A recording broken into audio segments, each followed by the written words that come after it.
നമസ്കാരം. രാഹുൽ ഗാന്ധിക്ക് ചൈന എന്ന് കേൾക്കുമ്പോൾ തന്നെ, പാകിസ്ഥാൻ എന്ന് കേൾക്കുമ്പോൾ തന്നെ ഭയങ്കര ഇഷ്ടമാണ്. കാരണം സ്വന്തം രാജ്യത്തിനോട് രാഹുൽ ഗാന്ധിക്ക് വലിയ താല്പര്യമൊന്നുമില്ല. അതുകൊണ്ട് തന്നെയാണ് അമേരിക്കയിലേക്ക് ചെന്നിട്ടും കിട്ടുന്ന സമയത്തൊക്കെ നമ്മുടെ ഭാരതത്തെ അഥവാ ഇന്ത്യയൊക്കെ എത്രത്തോളം അപമാനിക്കാൻ പറ്റുമോ അങ്ങനെയൊക്കെ രാഹുൽ ഗാന്ധി ചെയ്യുന്നത്. പാകിസ്ഥാനിൽ നിന്നൊക്കെ മാമ്പഴങ്ങളൊക്കെ രാഹുൽ ഗാന്ധിക്ക് ഭയങ്കര ഇഷ്ടമാണ്. ഇന്ത്യയിലുള്ള മാമ്പഴങ്ങളൊക്കെ രാഹുൽ ഗാന്ധിക്ക് അലർജിയാണ്. എന്തായാലും ശത്രു രാജ്യത്തിനോടാണ് രാഹുലിനും അമ്മയായ മദാമ സോണിയയ്ക്കും പ്രിയങ്കയ്ക്കുമൊക്കെ സ്നേഹമെന്നത് തെളിഞ്ഞു കഴിഞ്ഞു. ഇപ്പോഴിതാ പ്രതിപക്ഷ നേതാവിന്റെ സ്ഥാനവും വിട്ട് MP എന്ന സ്ഥാനവും വിട്ട് ഒരു ഈ ബിസിനസ് ഒക്കെ പ്രൊമോട്ട് ചെയ്യുന്ന ഒരു വ്യാപാരിയുടെ വേഷത്തിലേക്കാണ് രാഹുൽ ഗാന്ധി ഇപ്പോൾ മാറിയിരിക്കുന്നത്. അതിന്റെ യാഥാർത്ഥ്യം നോക്കാം. ഇപ്പോൾ രാഹുൽ ഗാന്ധി ഇപ്പോൾ ചെയ്തത് എന്ന് വെച്ചാൽ വലിയൊരു രാജ്യദ്രോഹമായ ഒരു കുറ്റമാണെന്ന് തന്നെ എടുത്തു പറയേണ്ടിയിരിക്കുന്നു. കാരണം രാഹുൽ ഗാന്ധി ഇന്ത്യ നിരോധിച്ച ചൈന ഡ്രോണിനെ പ്രശംസിക്കുകയും അതോടൊപ്പം തന്നെ ഇന്ത്യയുടെ ഡ്രോൺ വ്യവസായത്തെ മൊത്തത്തിൽ അടച്ചാക്ഷേപിക്കുകയും ചെയ്തിരിക്കുകയാണ്. ചൈനയിൽ നിർമ്മിച്ച ഡ്രോൺ പ്രദർശിപ്പിച്ച് കോൺഗ്രസ് MP രാഹുൽ ഗാന്ധി ആ ഡ്രോണിനെ പറ്റി പ്രശംസിക്കുന്ന രീതിയിലും ഈ ഡ്രോൺ വളരെ ഉപകാരപ്രദമാണ് എന്നൊക്കെ രാഹുൽ ഗാന്ധി ചൈനയെ സന്തോഷിപ്പിക്കുന്ന രീതിയിലേക്ക് ആ ഡ്രോണിനെ പൊക്കിയടിക്കുന്നുണ്ട്.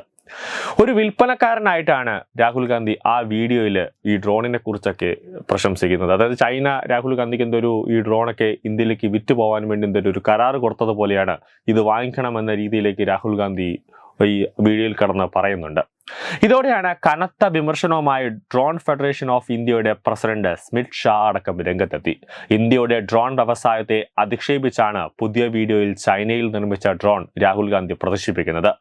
രാഹുൽ ബോധപൂർവം രാജ്യത്തെ അപമാനിക്കാൻ ശ്രമിക്കുകയാണെന്ന് Drone Federation of India president Smit Shah പറഞ്ഞു. ഇന്ത്യൻ ഡ്രോൺ വ്യവസായത്തെക്കുറിച്ചുള്ള സമഗ്രമായ വിമർശനം, അതും ഇറക്കുമതി നിരോധിച്ച ഒരു ചൈനീസ് ഡ്രോൺ പ്രദർശിപ്പിച്ചുകൊണ്ടാണ് രാഹുൽ ഗാന്ധി ചെയ്തത്. നിരോധിത ചൈനീസ് DJI ഡ്രോൺ അഭിമാനത്തോടെ പ്രദർശിപ്പിക്കുന്ന രാഹുൽ ഗാന്ധി ഇന്ത്യയുടെ ഡ്രോൺ വ്യവസായത്തെ തള്ളിക്കളയുന്നുവെന്നും സ്മിത്ത് ഷാ പറയുന്നുണ്ട്. ഡ്രോൺ പറത്താൻ ഡ്രോൺ പൈലറ്റ് ലൈസൻസ് ഉണ്ടായിരുന്നോ എന്നതുൾപ്പെടെ നിരവധി ചോദ്യങ്ങളും ഷാ തന്റെ വീഡിയോയിൽ ഉന്നയിക്കുന്നുണ്ട്. 2022 മുതൽ ഇന്ത്യയിൽ DJI ഡ്രോണുകൾ നിരോധിച്ചിട്ടുണ്ട്. ഈ ഡ്രോൺ എങ്ങനെയാണ് രാഹുൽ ഗാന്ധിയുടെ കയ്യിൽ കിട്ടിയത്?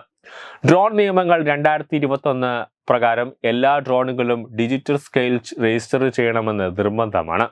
അതായത് 2021 ഡ്രോൺ നിയമപ്രകാരം, അതായത് നരേന്ദ്രമോദി സർക്കാരിന്റെ ഈ ഭാരതത്തിൽ വലിയ രീതിയിൽ ഡ്രോണുകളൊക്കെ ഇങ്ങനെ ഈ ആകാശത്തേക്ക് പറക്കുന്നത് കൊണ്ട് തന്നെ കേന്ദ്ര ആഭ്യന്തര മന്ത്രാലയം 2021 പ്രകാരം ഒരു ഡ്രോൺ നിയമമുണ്ട്. ആ നിയമം അനുസരിച്ച് എല്ലാ ഡ്രോണുകളും ഡിജിറ്റൽ സ്കെയിൽ ചെയ്യണമെന്ന് കേന്ദ്ര ആഭ്യന്തര മന്ത്രാലയം കർശനമായ ഒരു നിർദ്ദേശം നൽകിയിട്ടുണ്ടായിരുന്നു.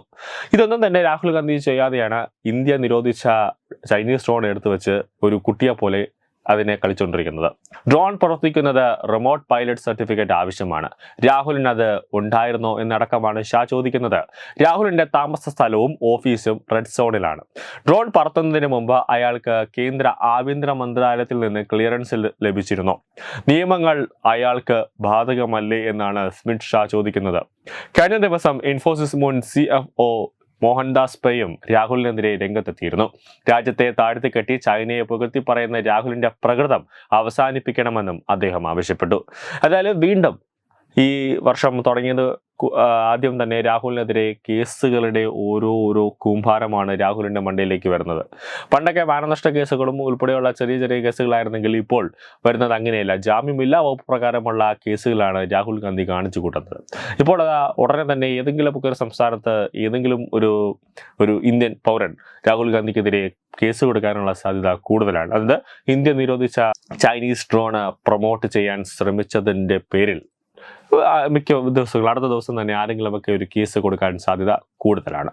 ന്യൂസ് ഡെസ്ക് തത്തമൈ news. Edubix online executive education. Focus physiotherapy centre Pattom. Unnat engineering Gujarat. തീർത്ഥയാത്ര.com